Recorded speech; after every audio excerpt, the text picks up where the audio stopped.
Welcome back to Large Butter Popcorn. On this podcast, we just talk about movies that we've seen at the movie theatre this week. I'm Freya. I'm Kalani. And yeah, that's basically it. We're just going to talk about the movies that we saw at the movie theatres this week. We saw quite a few, actually. I think we've got 5 or 6 movies that we're going to talk about. Whoa.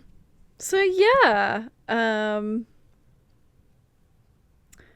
Really, we can just like jump straight into it. I don't think there's anything I've got left to say. No, we saw like 4 new releases and two re-showings, right? Yeah, we saw 4 new releases and 2 re-showings.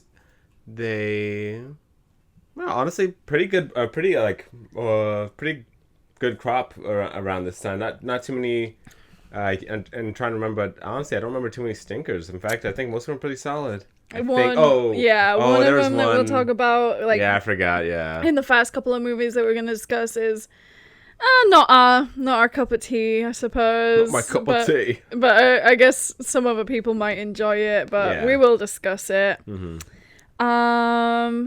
With that being said, I think we'll just jump straight into it and get the ball rolling on the 6 movies that we're going to discuss this week. All right.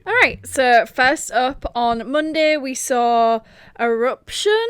There is a Polish name as well, but I'm not too sure how to pronounce it. This is directed by Peter Urs, and it stars Charlie XCX, Lena Gora, Will Madden, Jeremy O. Harris. Those are the main characters that we're working with in this movie. I rated it a 2.5 and you rated it a 3. Mm-hmm. It was a short movie, like an hour, 10 minutes. Very indie. I thought they used their budget as creatively as they could for what I could tell was pretty low budget movie, and I thought the performances were solid. Plot of the movie. Charlie XCX and her boyfriend are vacationing in Warsaw, Poland, for some reason, and Charlie XCX's character has a friend that that lives in Poland as well. And whenever they meet, there is an eruption somewhere in the world, and that's the little connective tissue for them. Eruption. Yeah, and so this movie kind of follows. Kind of the journey of these 2 individuals and the other people kind of in the orbit, in a very general way. Yeah, it's really like a story of just like a life story, really, and kind of finding your way, I suppose. I felt like the sort of whole the whole point of like the volcano erupting is the Charlie XCX's character feels like, as well as her friend's character as well, they both feel like when this volcano erupts, it kind of gives them the excuse to, sort of go off the rails and do whatever they want. And kind of this movie follows Charlie XCX's character and discovering, hey, like once you get to a certain age and like life starts happening, maybe it's not such a good idea to like feel like you have this excuse to go off the rails and like, disappear for days on end and drink and do drugs, copious amounts of it. And it seems like her friend kind of has realized this. Like she, especially towards the end of the movie, she realizes this. But Charlie XCX's character doesn't. It's just not a sustainable pattern of just living life, and it's. Other characters comment on it. They call it a way of avoiding accountability, of them avoiding therapy that other people went through when they were children, or entertaining shower thoughts that all of us had. And it's by the time the end of the movie, it's understood that this is a pretty naive way of going about having to deal with maybe. Decisions you have hard decisions in your life. Like, I guess at the end of the day, she just didn't like the guy that much. Yeah. But she literally did it the worst way. Yeah, like, it's fair enough if, like, that this guy's gonna propose to you and, like, you don't want to get married to him, but then to still drag him along to Poland, no contact and then Poland. just disappear on him while and leave him alone, and he obviously likes you, so he's worried about you. That's not right. It's, very inconsiderate. Very she was playing in the lead male. She was playing in Rob's face. Yeah, frankly. But yeah, no, I like the way it looked. I obviously like Charlie XCX. I like that she's doing a lot of different sort of projects as of recently, especially good acting performance projects. Some celebrities see acting in a movie and you go, when I hear she's movies, okay, cool, cool, same. All right. She was in Faces of Death. She was in 100 Nights a Hero. There's one other one I'm forgetting. The Moment. Obviously The Moment, yeah. And solid showings in all of them, including this one. Yeah. And yeah, they sort of made the best of a good story with the budget that they had. I didn't actually look up the budget, but we can assume that it was pretty small. Yeah. And yeah, no, but my rating of 2.5, I think, I don't know, I kind of just there wasn't, I didn't really connect with it. Yeah, it didn't grab me. I didn't really connect with it. It isn't a movie that I'm going to watch again. There's nothing super spectacular about it. Yeah. And it's at the end of the day, it's a film that I enjoyed my time watching it. I know other people are going to enjoy it. It just doesn't connect with me. Yeah. I enjoyed it a decent amount. I think the one thing I really took away from this was that that kind of thing the Charlie XCX and the other female lead do, where this desire to assign importance to importance to things that are essentially just coincidences, in a way of trying to either avoid accountability or avoid that pressure of making that choice.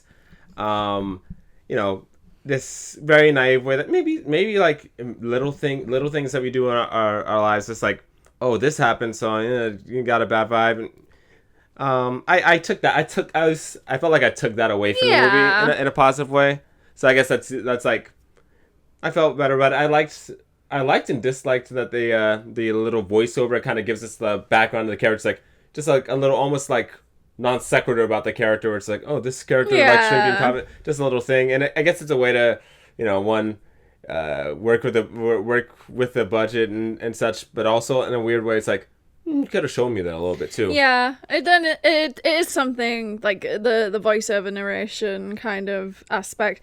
I don't know, it gives it a little quirk. Yeah, it was a little, it's different, along with the little kind of full screens of colors. Yeah, there's one transition that they did. It was oh, cute. Yeah, no, I agree. Yeah. But yeah, it's just nothing phenomenal. And that's all I can really say about it. I did enjoy my time watching it. It was okay. It was 2 hours being a different story. Exactly. And unfortunately, I don't know if this is a good or a bad thing. I think the shortness of it helped my opinion of it. Since I kind of didn't feel like I was just sat there. Yeah, pacing was okay. Yeah, for 2 hours watching a movie that it just wasn't able to grab me. Yeah, fair enough. Eruption, Erupka. That's okay, little movie. If you like Charlie XCX, feel free to check it out. Moving on, this next movie we're going to talk about has kind of the opposite problem of time of what I just mentioned for Eruption. We're going to talk about Wizard of the Kremlin. So, Wizard of the Kremlin is directed by Oliver Assayas. Mm-hmm. It stars Paul Dano, Jude Law, Alicia Vikander, Tom Surridge, Jeffrey Wright, along with other people. I rated it a 2.5 and you rated it a 2. So this one is based on a historical fiction book that sort of follows real events that happened. Kind of giving a face to what is kind of just an unknown collective of just different politicians and people in power and just someone in the culture of Russia at different periods of time. Yeah. Right? It was just, I don't know, it was just very long. You sort of working with one character the whole time. Yeah. Following just this one character, which is played by Paul Dano. It almost felt like it was meant to be a miniseries at multiple points. This movie is 2 hours and 30 minutes long. The performances, I want to say, are solid, but at the same time, it's in a... There's interesting decisions. I'm not someone that cares about accents and such. Like, oh, I want to hear... Like, if I said I wanted to hear Paul Dano and Jude Law do Russian accents, I don't know what a real Russian accent sounds like. It would just been like the 80s version. I don't think that's a valuable, like, thing. It's fine. There are just interesting choices. They're not even... Paul Dano's wig game was like that was crazy, and not in a good way. That was like one of my favorite parts in the movie was when it does a flashback to him. I guess he's supposed to be a teenager or maybe like early 20s. That was crazy. And they put like a black like full bang emo wig on like a what? It was only on screen for like 10 seconds. But it was crazy. Like 40-year-old Paul Dano, and it's just. Yeah, hilarious. It's fine. And he's got such a cheeky little face, but that is not a teenager. Yeah, I'll accept it. Sure, whatever. It's like, guys, we couldn't find just like a weird looking teenager. Mm-hmm. This isn't like anything that honestly. This isn't something that like was a reason. Just like it was just really, it was really funny. Yeah, but like if I'm looking back, that's actually like the funniest part and most like memorable part of the whole movie for me. There's just. I guess it's a period of history that's too close to where we are now for me to find it super interesting. And it's one where, like, pretty much anyone born sort of pre, I guess, like, 2010 will have knowledge of, like, how Russia is. I definitely found it educational in that way where, you know, I didn't necessarily, we all have our ideas, we all have like the general knowledge, but like getting a little bit of that insight that maybe I didn't have as to like, these these oligarchs that were, basically transformed Russia from the Soviet Union to this kind of near democratic state to then kind of them falling and being turned into like a militaristic oligarchy, and like that was like interesting and educational in a way, and kind of getting an insight into like, okay, who was in power, who what kind of people in power, who kind of thrived. I think that was interesting, but I think the information was interesting. I don't necessarily know if the way the movie showed it was interesting. Maybe like we say, if they wanted to have the runtime as long as it could, it definitely could have been a limited series, and then it maybe would have felt more interesting to, be able to divide it up and take breaks in between. But this was like almost like 2 hours, 40 minutes or so. And it was just such a long time. Yeah. For like a real sort of political drama where not much really happens. We jumped through the ages. Like there's maybe like 7 times where we changed our timelines a bit.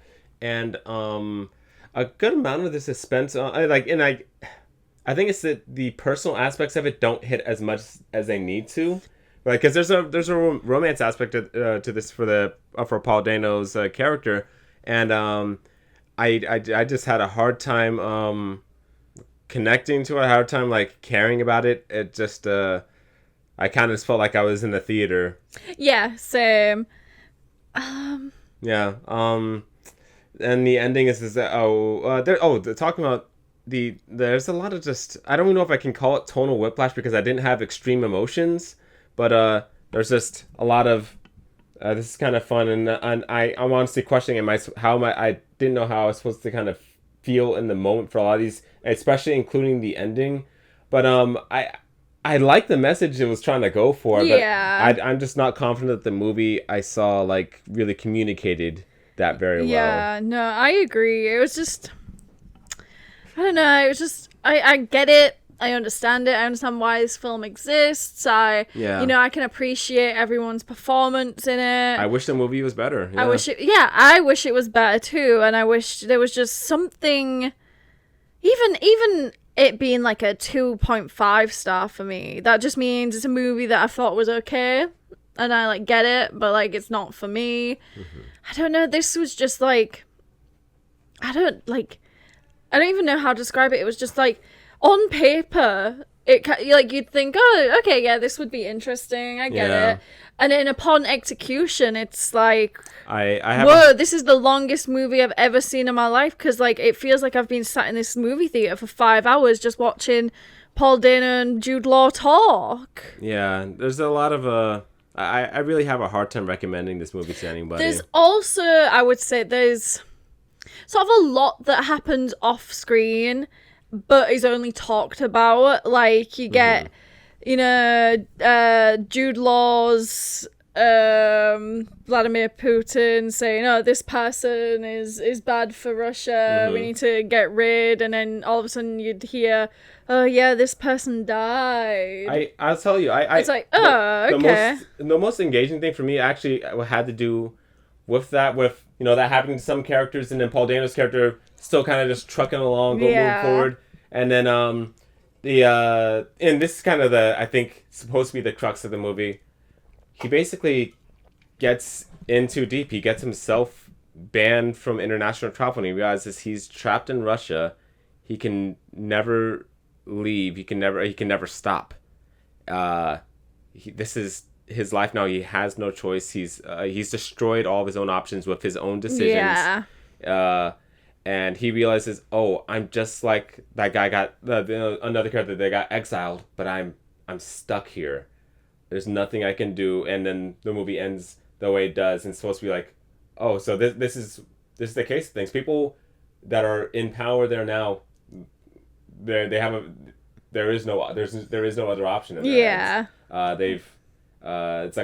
It's worse than sunk cost fallacy. It's sunk cost only option. Yeah. The little part of it really I guess that's what I took away from this more than anything, was like, okay, I hadn't thought of just how trapped someone could be from making these political decisions. Just how trapped it's like to get to that point anywhere politically, you like obviously have to step on some heads. You have to the brutality of make some people unhappy, and there's a cost. Physically hurt some people. There's a real cost, and it's like, at what point are you like so high up, and especially in a government that's, you know, I don't know how to phrase it. Not I guess crooked or. Totalitarian? I'm not sure. A government where the price to get where you are is so high. At the point where you know so much, you're sort of like the right hand man to the leader. You know, when you stop, you like know so much, and are people going to be happy that you're walking around knowing all that? And then it obviously the main character is physically stuck in Russia and can't escape. Yeah, and by the end you realize, okay, this guy's known his fate probably. Yeah, has known his fate since the beginning of the movie. Yeah. Yeah. Weird framing device with the whole narration thing, but Wizards, like, are you good with talking about Wizards of the Kremlin? Anything you want to say? Yeah, I'm good. Like, the whole thing around the narration, I guess it's like being written as if it's from the book. Like, yeah, like it's the author of the book telling the story. Maybe sometimes just in the execution. Yeah, again, it was just very long. Not much happened. I think we've said our point. They didn't give Jeffrey Wright anything to do. Yeah, it didn't give Jeffrey Wright anything to do. Even, I would say, kind of even Jude Law. Jude Law was a supporting character. Like, he was built like a main actor. He was a supporting character, and he did a good job when he was on screen. Yeah, I did actually want to mention one other thing, and I might put a photo of it up while I'm talking about it. Mm-hmm. But the poster for this movie... Oh, is it where he looks crazy? Paul Dano looks crazy, I was right? I zoomed in on it earlier. Paul Dano and looks crazy. I actually can't physically figure out if that's really Paul Dano or if it's actually like a some CGI kind of CGI generated like version of him. It's like the most bizarre poster I think I've seen in the past like year or so. So yeah, I'll definitely put a picture up while I'm talking about it. But it's like bizarre. And also, in case anyone sees this, if Has anyone else's AMC put up a poster for A Private Life? It's a Jodie Foster French film from like January. Ours did that for some reason. This year. Yeah. Just curious if anyone else has seen a poster up again. Yeah. All right. Wizard of Kremlin. Not very good. Hard watch, honestly. If it sounds like the premise of like if you're interested in that period of Russia historically, Russian drama, I guess check it out. I feel like it's educational, but not very entertaining. All right. Next, we are going to talk about Past Lives from 2023. This recently had a re-showing in AMC movie theaters for AAPI month. This film is directed by Celine Song, who also directed Materialists from last year.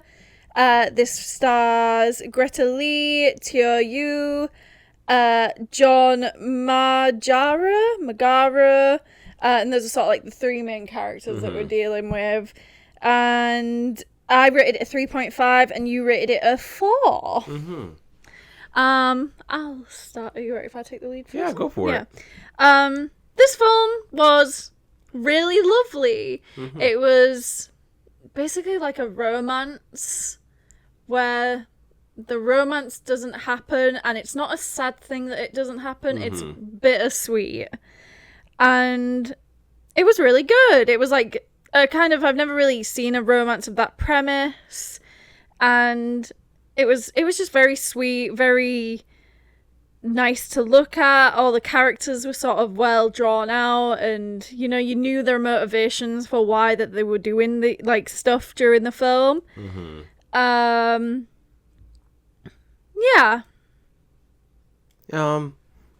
enjoyed the film a lot. Follows this these two people. One immigrated to America when she was young, and the other was her friend at the time. A lot of time goes by. They get back in touch. It's like you're watching it and you're thinking, oh, these two might be soulmates. Yeah. These two might be soulmates. Yeah, that's like really what it's like.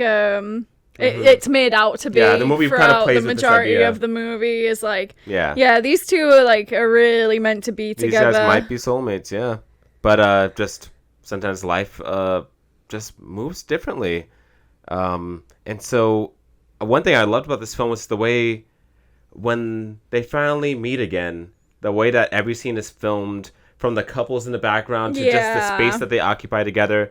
At times when they were just standing still, I could have sworn they moved closer. There's this real romantic tension in these very quiet scenes for a kiss that isn't going to happen. Yeah, and it's very impressive in that way. Because from the moment, you see them again as adults, as like fully grown adults, and you find out that Nora, the main character, is married. You sort of see how she interacts with her husband, and it's like, even if the two main characters were meant to be together, they were meant to be soulmates, she loves her husband. She's not gonna just abandon this whole life that she's built in New York, and like this life that she's built with her husband, to be with this guy who this is the first time she's meeting him again in 20 years, 20 plus years. Inside, they both know they don't really know each other like that anymore. Yeah. But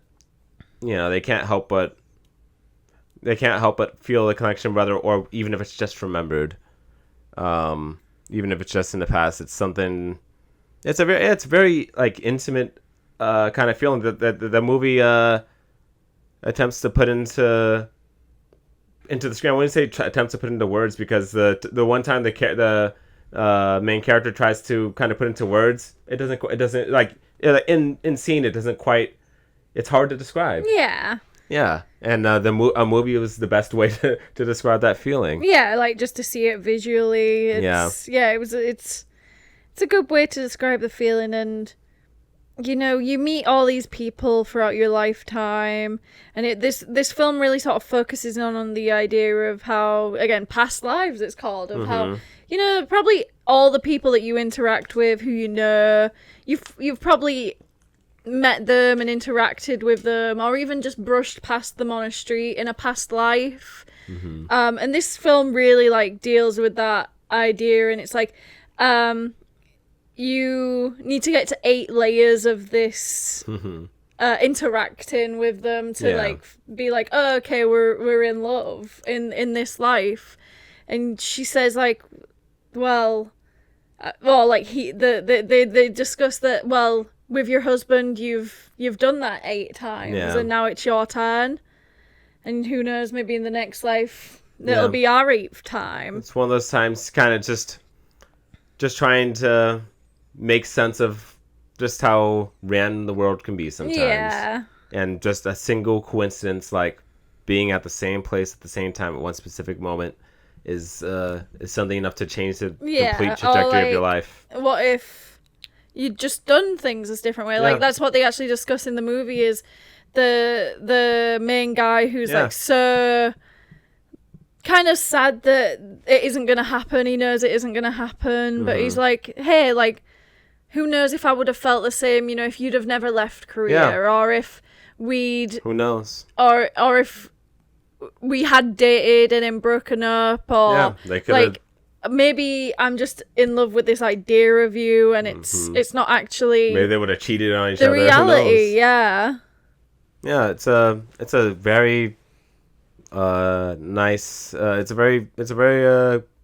good movie, I think. And I feel like Celine's song has a real eye and voice for romance, to say things about romance that other people other directors, other people making movies simply just aren't doing. No one else doesn't feel like anyone else is saying those things, whether they're profound or not. She's finding a beat on something just people maybe aren't highlighting as much. Yeah. And it's like, I feel like Celine Song kind of makes romances for people who have experienced love, and like real love, not just like infatuation. Where it's like, like sometimes it's not perfect, and sometimes you have to look over stuff, and sometimes it's hard, and you have to work to, get back to where you want to be, and there's a chance some other people might look at romance and like in materials and say, oh, that's not a good romance, but it's irrelevant. Yeah, like she loves him full, like in Materialist especially. She loves him full stop. Yeah. It doesn't matter that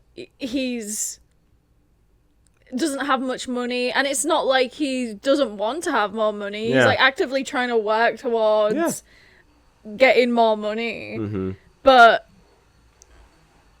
it's just a situation where you need to work out together, and that's love. And it's similar in this one, where it's like they show the guy as they show her husband in an unflattering light multiple times, and that's almost the point where, you know what, maybe they're even showing to the audience. She's even showing to the audience, you know what, maybe this isn't the ideal romance that that you think she deserves, or something, but it's irrelevant what you think she deserves. This is what she wants. Yeah, of course it would be awesome if she like dated the tall, handsome Korean man who's like really handsome but also has like the kind of sensitivity in his face. Like, yeah, of course that's what you want to see.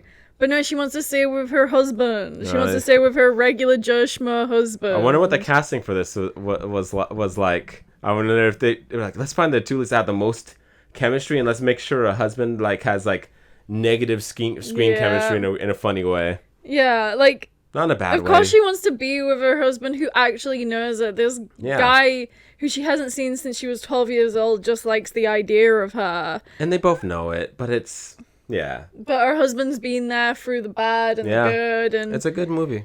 Everything in between, and that's what love's about. And I think that's sort of what Celine Song really tries to portray in her movies. And that's what I think a lot of people don't really understand about them, especially materialists. Like, of course, everyone wants her to end up with Pedro, with the super rich Pedro Pascal. Like, of course. But she actively in the movie chooses what love of her want. Like, she in the movie Materialist, she actually says, oh, I want to live this life. And then ultimately in that life that she already like basically gets when she's dating Pedro Pascal's character is like, Oh, actually, Yeah. I think I want Love over this. Materialist is a movie that the negative discourse made me realize how much I really enjoyed the movie. Yeah. When I walked out of the theater, I was like, okay, that was okay. And seeing other people's take on it made me realize, I see that this movie was surprisingly saying something very unique, and it helped me extract a lot of value out of that movie that in the way that I enjoyed a lot. I feel like Page Place had a good year last year. Yeah. Yeah. Yeah. Well, Eddington and other movies and people were not a lot of people weren't fucking with. It's gonna age well, and he's awesome. Yeah, definitely. But yeah, I think Past we've Lives. kind of said our piece on Past Lives. It's a good movie. I actually really liked it. I thought it was really good. Mm-hmm. I guess What stopped it being a 4-star for you? I don't know. Like Fair enough. just the vibe of watching it. I guess the build up was kind of a bit slow. It was interesting, but I guess it was just my pure enjoyment of the movie at the time. Like, looking back, I do enjoy the idea of it, but maybe watching the movie theater, I thought it was a bit slow. And yeah, like, I guess I know we were just talking about how, it's about love and stuff, but it did, like, low-key kind of piss me off when they were, like, having moments where they were, like, talking amongst themselves in Korean while, like, her husband was right there. He got it. I understood. Yeah, but, like, I'm not, like, putting up with that if that was the same situation. I would. Alright, next we saw Blue Heron. This is directed by Sophie Romvari. This stars Elul Guven, Iringa Reiti, Adam Tompa, Eric Beddoes, Amy Zimmer, and I rated it a 4, and you rated it a 4 also. Yeah. I get started on this one? So, this movie's English, Hungarian, I guess American-Hungarian movie. It's parts of the movie, most of the movie's English, but the family is from Hungary that this movie kind of follows. This movie follows a family that's moved to some state. I forget. Just somewhere in the Northeast, I believe. And they have one son, that's an older son, that's really just troubled. They're having trouble with him acting out, stealing, emotional distress, and they don't know how to deal with it, the two parents. And meanwhile, the other kids are maybe a little unaware of, the other 3 kids in the house are maybe a little unaware. It's kind of following this family. And one thing I'd like to say is I'd like to avoid maybe spoiling the movie from what happens about at the hour 15 maybe minute we'll mark. only speak on this briefly then, because a big crux of the reason why I liked it so much is the sort of ending. So I guess we'll just talk on this briefly, because we would really recommend watching it for yourself. But yeah, it's what I would say is it's really a movie about memories. Follows one of the characters in the film looking back on their life and sort of viewing everything from the perspective of what they remember. Yeah. And the person remembering all this is really young at the time, so maybe the memories aren't so vivid, I guess. Sometimes that ignorance, it leads to like in your own memories, it's leads to this huge dissonance between what you remember about a person and what their reality was. And it's it can be like intense, it can be heavy, but it's a really solid movie. And if it's still in theaters at all and you see this, please do watch it. It's very solid.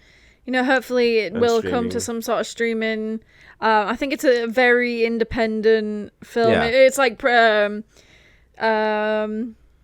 distributed by like Janus Films. If they do a lot of restorations on for Criterion. If you know, you know, kind of thing. But yeah, it's just a really special film. It's probably one of the most special films that I've seen this year, and like it's really emotional and it'll hit you to your core. And I saw someone review it on Letterboxd, and they were like, I've never seen a film which makes me feel like I could talk forever about it, but also so perfect that I've got nothing to say at all. Yeah. I feel that way. It's just really special. Movie. And yeah, it'll cut you to your core. And I think that's all we should really say about it. I know our little quick... Let me think. I'm just trying to think on a pitch. Just another little quick pitch for anyone who wants to see it. Yeah, I know maybe our little quick brief of it might not encourage you that much since we haven't really gone in depth.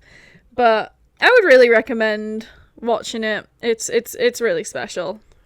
Yeah, if you enjoy small scale, very very small scale films, very personal films that sometimes are just about someone's relationship to another person in their family, and the hurt and the love that kind of comes from that, I'd say give it a shot. Let me think. What's the most similar movie I can think of? Something personal. Only thing in recent memory would be, if you enjoyed Past Lives, I think you'd like this. Yeah. Yeah. Yeah. I think the same. Yeah. It's just a real sort of like slice of life kind of of movie. But it's really special. Please go watch it. Blue Heron. Blue Heron, yeah. That's all we'll say on it. Yeah. All right. Getting back into the action. We're going to talk about Mortal Kombat 2. This is directed by Simon McWood. He also directed the first one. This stars... Okay, this is a long list. I actually had to stop halfway through. Carl Urban, Adeline Rudolph, Jessica McNamee, Ludi Lin, Makad Brooks, Josh Lawson, Tati Gabrielle, Louis Tan, Chin Han, Tadanobu Asana, Joe Talzim, Hiroyuki Sanada, etc., etc. I rated it 5 stars and Kalani rated it 4. All right, bring us up on Mortal Kombat 2. It was so good. It was very fun. I'm like, Mortal Kombat is like my favorite fighting game, period, and like one of my favorite game franchises of all time. I love Mortal Kombat so much. This was just so awesome. It was like a cool continuation from the first one. But this one like sort of put the gears up to like 10, and like this one felt like a video. It felt like playing the video games. It was actually good. I think this one was such an improvement from the first. That's like one thing. I feel like the first one was kind of more heavy on like the story and like, you know, the whole like they introduced a new character, you know, that was like only for the movie, Cole Young. I think a lot fell kind of flat with the first movie. This movie, the character reveals are fun. Yeah, the performances are solid. You kind of got minimal fatalities in the first one, whereas this one, like, it's like fatality after fatality. Mm-hmm. It's like blood and gore and guts. It's fun. It's awesome. It's hilarious. Yeah, it looks great. All the characters look so cool, like so similar to their. Yeah, this movie is heavy on the fan service in a way that if you enjoy the games, you're going to love this. Katana is introduced in this movie. And like her costume, she is like exactly like Mortal Kombat 11. Mm-hmm. Like she looks so cool. Like everyone looks so cool. Shao Kahn is great. Demon. Like he's insane. And you know, it was hilarious. There was shocks. There was twists. The fight scenes were so awesome, much better than the first one too. And the Liu Kang fight was so good. It was so good. Yeah, and we saw it in IMAX. So there was one particular scene where it was so good, where like it was like just like the freaking game, where like they do like a little intro, and then the screen aspect ratio like widens up. But it did that in IMAX. It was worth seeing like, that in IMAX as a fan. Yeah, it was like that. Like it was like so cool. Yeah. But you still fall back on your classics that you expect. You get freaking Johnny Cage doing quips and like freaking putting his little middle finger up. The jokes landed very well. Really landed in this one. They trailer show it. Kano is back. Kano's back. Carl Urban is great as Johnny Cage. Yeah, I was like the comedy is great. Not that I like didn't think Carl Urban would do a great job, but like. I didn't like expect him. Like I didn't expect us to do an older Johnny Cage. Yeah, the old washed up Johnny Cage. Yeah. I was a little thrown off a bit too. I had faith, but like it worked. It was fun. The plot the plot works about just as well as any of the best Mortal Kombat stories. Yeah. I think it's solid. And this is a little bit of a spoiler, but not really, because if you this is a spoiler if you've never played Mortal Kombat like story mode. This movie doesn't shy away from killing the good guys. Yeah. No, there's some desperate. Which like whoa, they really did that? Yeah, maybe you'd like expect in like a Hollywood movie is like they wouldn't go that far in like killing like one of the main character good guys. Yeah. But if you've played the games, you know that the good guys die all the time, and then they get brought back as a revenant, and then they like get revived, and they become themselves again, and they die again. And like I liked that they weren't shying away from like the bad guys killing the good guys. Yeah, no, it was this movie like good old brutal Mortal Kombat violence. It was like I prefer this one like 10 times how much I prefer the first one. I enjoyed the first one too. I think I get the first one a 3, and I think honestly I might have been a bit generous because of how much I enjoyed this one. I realized the things that I was kind of letting slide for the first one. I really, really enjoyed the second one a lot. Yeah, maybe actually I feel similar because I like the first one, but maybe it's just because it's like, wow, Mortal Kombat! Now that you've seen your favorite things on screen, yeah.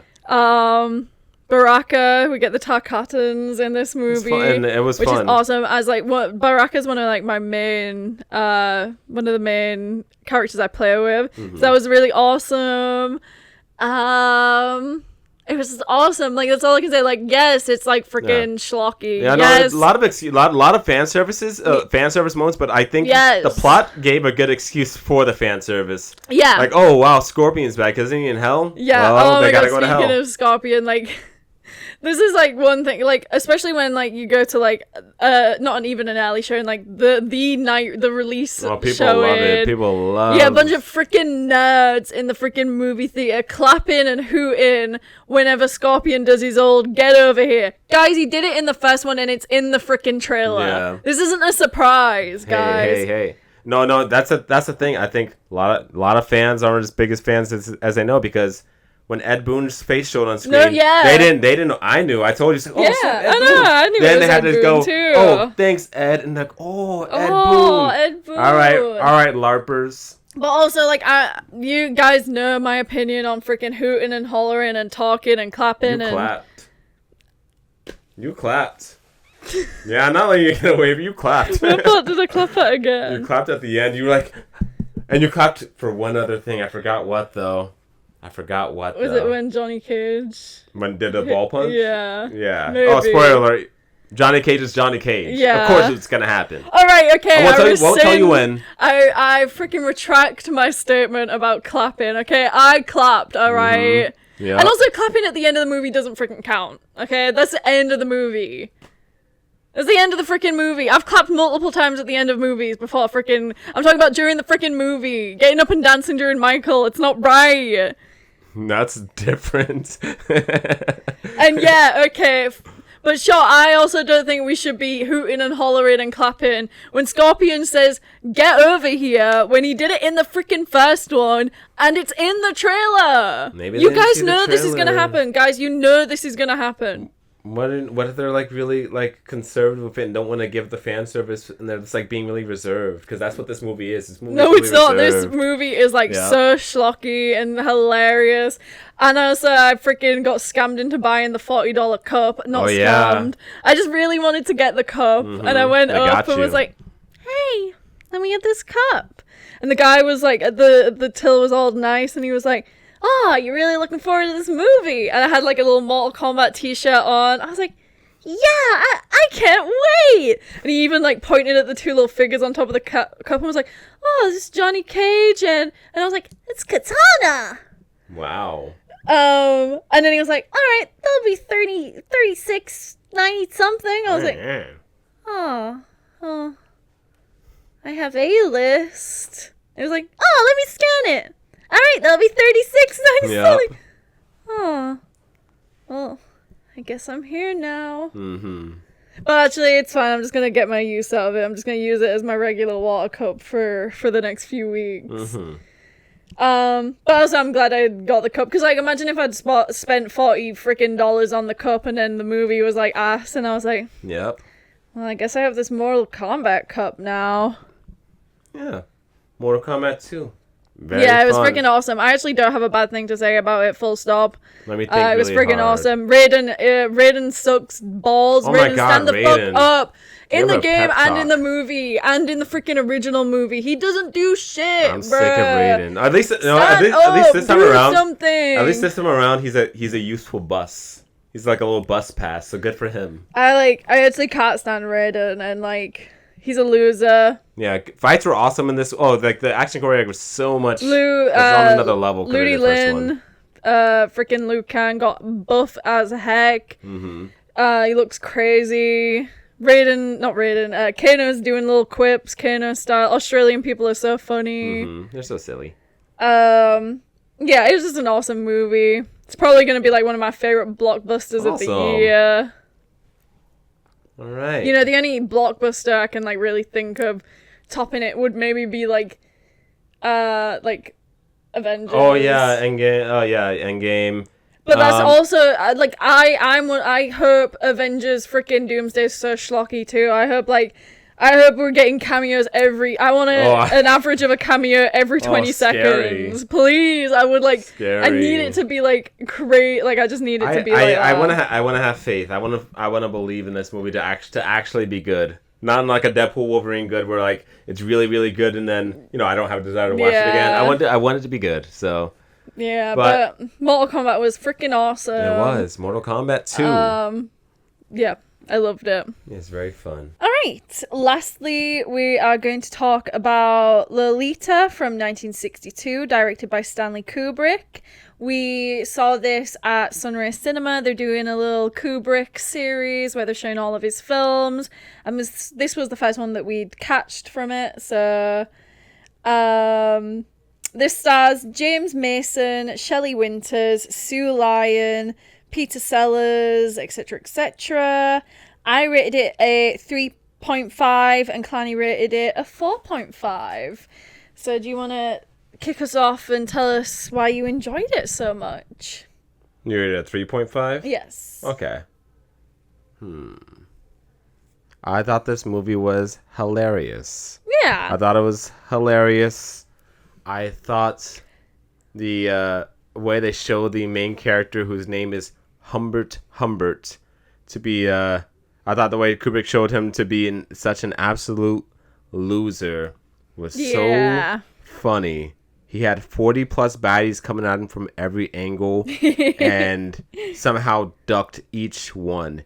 It was wild. Yeah. It was wild watching this character be completely tuned out and disinterested from a conversation until they mentioned a high school girl's name. It was hilarious. He was twiddling his thumbs like a toddler at the adult table for Thanksgiving, and while adults were talking about having threesomes with him, and then they mentioned the high schoolers, and I was like, huh? Yeah. I thought that was hilarious. I think this is one of those movies that delivered on... I did not know this movie was going to be a comedy when I walked in, but I thought this delivered on being a dark comedy. Yeah, no, I agree. Very well. My thing is that I felt like the ending dragged for quite a while. It's like I thought the movie was a little long. Yeah, from the moment that the Lolita's mum is dead. Yeah, no, the movie is like distinctly divided into two halves. Yeah, I thought that end half was quite slow and at times a little bit boring. Mm-hmm. Just traveling around from city to city. That's the reason it just didn't hit 5 stars for me. Yeah. It's simply a case of the movie was a bit long. Yeah. And the second half in particular felt like one. I think the movie feels distinctly divided into halves. Yeah.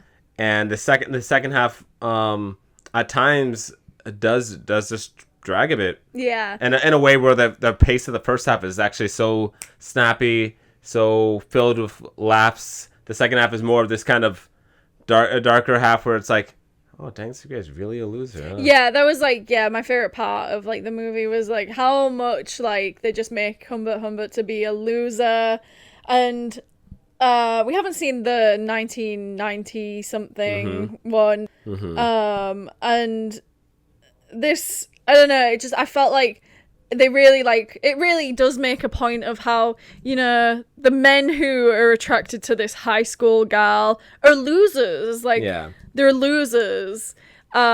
He's so lame, everybody. He has this air about him where he thinks he's more intellectually superior and sophisticated.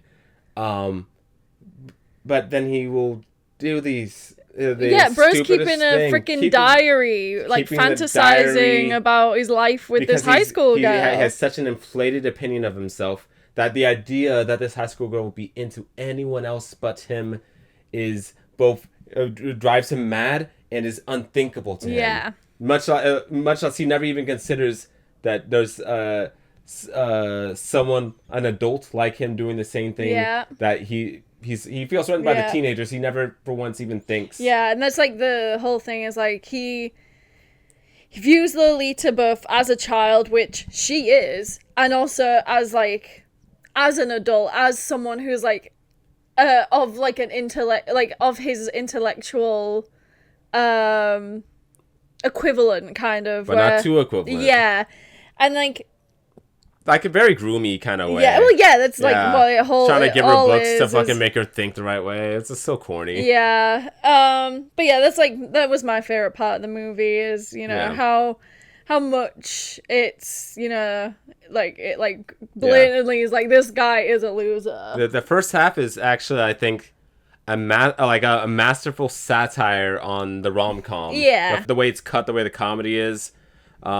Then pretty much the point where he picks up Lolita from school, I think more because even after the mom dies, there's a bit of that's still kind of snap face where the movie turns into this, I guess, more of a kind of a romance drama. Yeah. But a satire of a. I keep wanting to say the word romantical. Romantic drama. Yeah. It's like a satire of that where he's so invested in this drama. He's trying to make it work every single way, but she doesn't freaking. She's like, dude, she doesn't fucking like you like that, dude. You're delusional. You're a loser. And so I in that way, I think it's a really good satire of a romantic drama. But the first half is so insanely strong. Yeah. And the movie maybe goes on I walked out. I was like, man, I liked it. It was a long movie. Yeah, I walked out. I was like, I didn't know the movie was 2 hours 30 minutes. Yeah. Yeah, I think that's what stops it from getting to the 4 stars for me is just kind of that ending the back end of the movie is how I don't know how it sort of changes from being so funny and snappy, like you said, to kind of being to really sort of slowing down, and a lot of scenes you're in a car or they're in a hotel room, and I respect the movie a doesn't bit look for particularly interesting. Especially the first half of the movie in Mrs. Hayes' house. It's from the way she dresses to the actual house itself. It's so visually interesting, and in the back end of the movie. Not only does it slow down, it just looks sort of visually less interesting at times. Fair. I guess there was that kind of shifting rather than kind of staying in one location. Yeah. We go from the hotel to car to new place they're staying where less happens there. Yeah. To car to hospital to car to her it's new just place. That these scenes all look. Yeah. Because, like, even the scene changes in the first half. You go from, like, the house to the dance. So it's all very, like, visually very interesting. It definitely felt more designed in the first half. And it might be intentional. It probably is intentional. And but I was thinking... That's probably my critique of the end half. I think one thing, as you were saying, I was like, I respect the movie for its second half a bit. For the only thing you're kind of left to sit with...